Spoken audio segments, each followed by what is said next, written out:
محمد علي كلاي يعتبر من أعظم الشخصيات الرياضية في التاريخ، وده لأنه حقق انتصارات كتيرة سواء على المستوى المهني أو الشخصي. في الفيديو ده هنعرف مين هو محمد علي وعمل إيه بالظبط خلال مسيرته عشان ينول المكانة دي. في البداية اتولد محمد علي سنة 1942 في ولاية كنتاكي الأمريكية لأسرة مسيحية من الطبقة المتوسطة، واللي كان اسمه ساعتها كاسياس كلاي. كان عايش في حي الأغلبية فيه من الأفارقة الأمريكيين.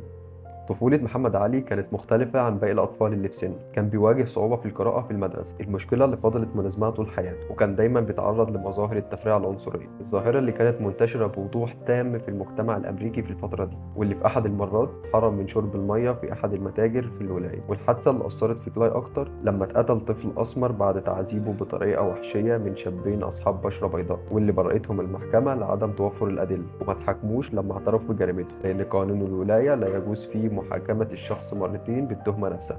كل الأحداث دي جعلت من محمد علي شخص مناضل لأصحاب البشرة السوداء.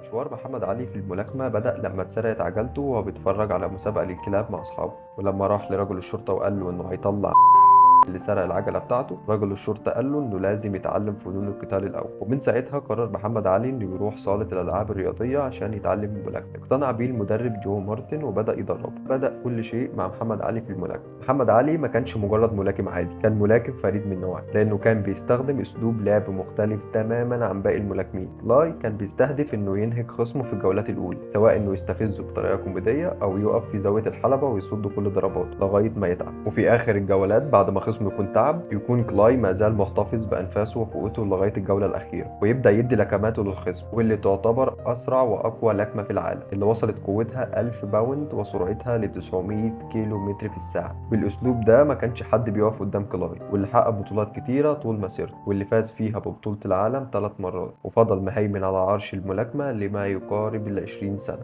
الحقيقة إن محمد علي ما كانش مهم عنده تحقيق كل البطولات دي، كان عنده هدف أسمى يسعى ليه من وراء تحقيق البطولات، وإن الملاكمة وسيلة تقدمه للعالم عشان يتكلم عن الظلم والاستبداد ضد السود في العالم. اعتنق محمد علي الإسلام وهو عنده 22 سنة، وغير اسمه من كاسياس كلاي لمحمد علي كلاي، وكان بيحاول جاهدا تحسين صورة الإسلام والمسلمين في أذهان المجتمع الأمريكي والغربي في البرامج التلفزيونية والإعلام، وكان سبب في دخول أكثر من 2 مليون أمريكي الإسلام، وخصص دخل سنوي للأنشطة اللي بتخدم الإسلام كبناء المساجد والمدارس اللي بتعلم القرآن الكريم وشراء الكتب الإسلامية وتوزيعها مجانا في أمريكا. وفي سنة 1967 تم استدعاء محمد علي للخدمة العسكرية في الجيش الأمريكي عشان يحارب في فيتنام، ولكنه رفض المشاركة لأسباب دينية، وقال إن الحرب دي غير أخلاقية وضد تعاليم الإسلام والقرآن، وإننا كمسلمين لا نخوض حروبا إلا إذا كانت في سبيل الله ورسوله. وأعلن كمان إنه مش هيحارب شعب فيتنام لأنهم لم يلقبوه بالزنجي. وبسبب رفضه المشاركة في الحرب اتحكم عليه بالسجن 5 سنين بتهمة التهرب من الخدمة العسكرية وتغريمه 10,000 دولار، ومنعه من ممارسة الملاكمة لمدة 3 سنين، واتسحب منه لقب بطولة العالم. وفي سنة 1971 خسرت أمريكا في حرب فيتنام، وحصل محمد علي على عفو ورجع ياخد تصريح بممارسة الملاكمة مرة تانية عشان يشارك في أهم مباراة في تاريخ مسيرته، واللي سماها مباراة القرن، واللي كان العالم كله مستنيه، وهي بطولة العالم للوزن الثقيل ضد جورج فورمان، أقوى ملاكم في الوقت ده. والمباراة دي كانت تعتبر مباراة انتحارية لمحمد علي،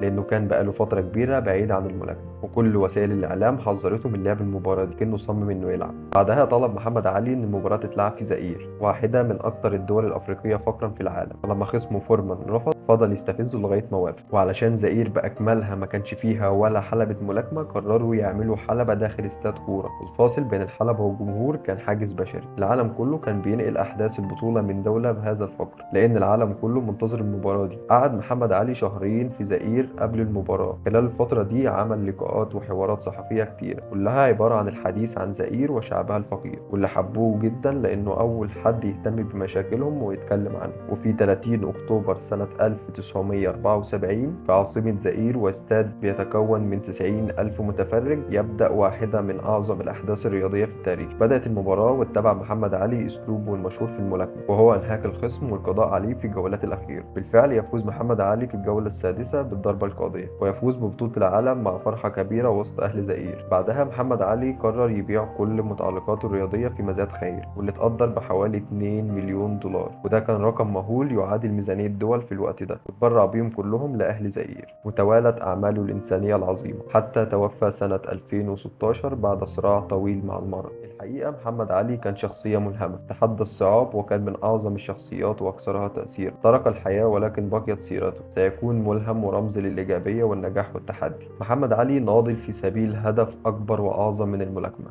فاستحق الخلود.